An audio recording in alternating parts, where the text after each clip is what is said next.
Atlantic has a terrific article about more NSA spying, and it's funny, they start with this great little story from the early 1970s when the U.S. discovered that there was actually an undersea cable that ran parallel to the Kuril Islands off the eastern coast of Russia, and it was a very important strategic area for Russia, and we figured out that if we find a way to tap those cables, we could find out how they were communicating. The military was communicating, their submarines were communicating with one another. That's really smart. Now, we found out about it back in 1981, and that program had to get shut down. Unfortunately, it was because of a spy.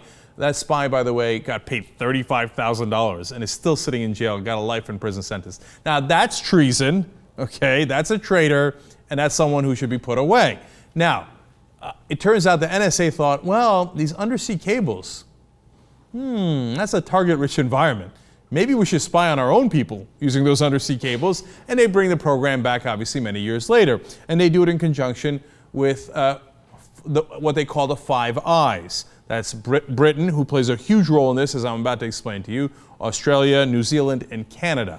And by the Five Eyes, they mean the eyes that are watching all of us.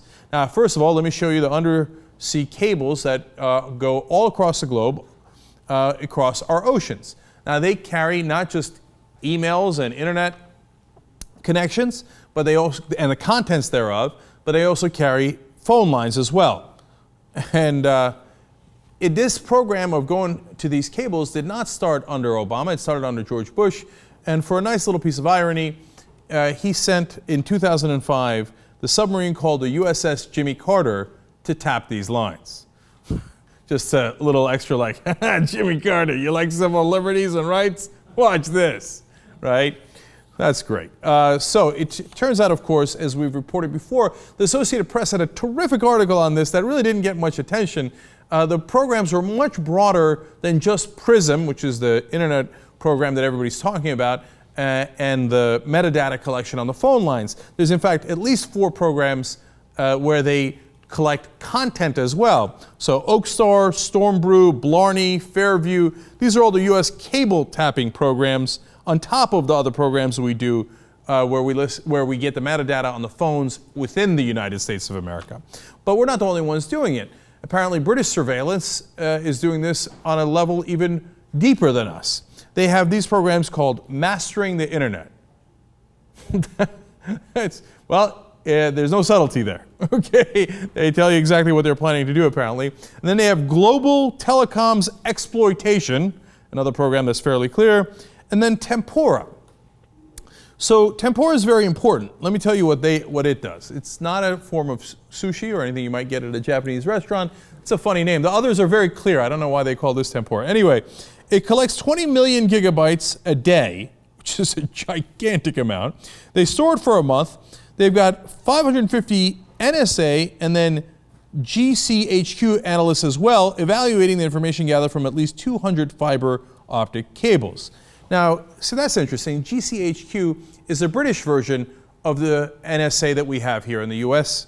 So, now, the NSA can say, well, I didn't tap all your cables, and they wouldn't be lying to Congress, and they wouldn't be lying to the American public.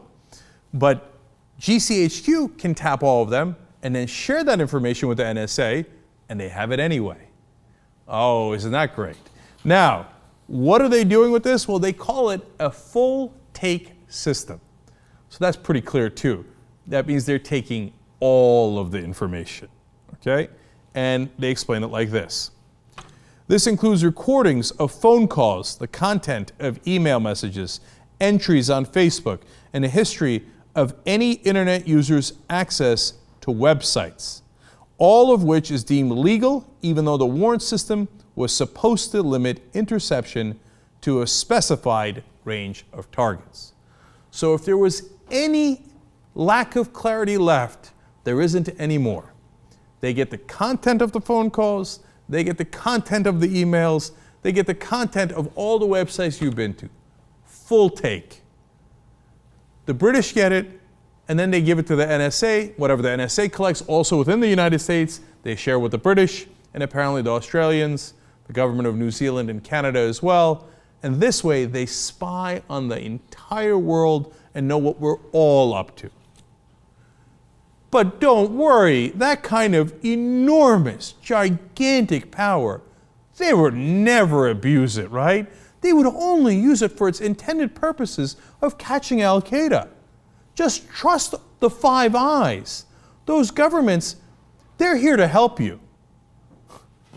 And even if it isn't the governments, how about the private contractors? At some point, they're not going to look at that information and go, oh, well, you look at that. Those are the websites that Angelina Jolie's going to. Oh, look at the email she just wrote. Or any number of other celebrities, or politicians, or people who challenge Wall Street, as an example, or the people who challenge the corporations that are represented by the private contractors that are doing the surveillance in the first place. Remember, the NSA farmed out 70% of the surveillance work to private contractors. But none of the 5 million people in the US, let alone the other 4 countries working on that, are ever going to abuse it. They're never going to get your private information and maybe use that against you.